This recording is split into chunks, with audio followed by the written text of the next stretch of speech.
Avant d'embarquer à bord de l'Air Force One, le président américain Donald Trump commente la proposition de cessez-le-feu envisagée entre la Russie et l'Ukraine. À l'initiative de ce dialogue, après 3 ans de guerre, le président américain renvoie cette fois-ci la balle à son homologue russe. Je pense que la Russie va conclure un accord avec nous. Je suis très préoccupé par le front. Il y a actuellement au front un groupe très vulnérable de soldats ukrainiens qui sont encerclés et ce n'est pas bon car nous ne voulons pas qu'ils meurent.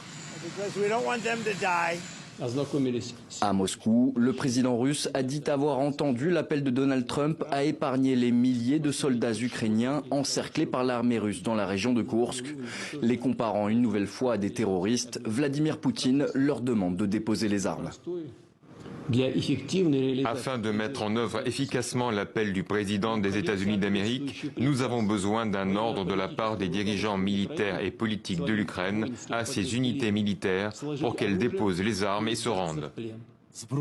Le président ukrainien a reconnu une situation très difficile pour ses soldats dans la région de Koursk, sans reconnaître de situation d'encerclement adverse.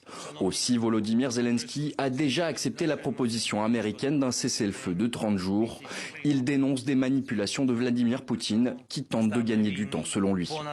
La proposition américaine de trêve inconditionnelle dans le ciel, sur la mer et sur le front est maintenant sur la table.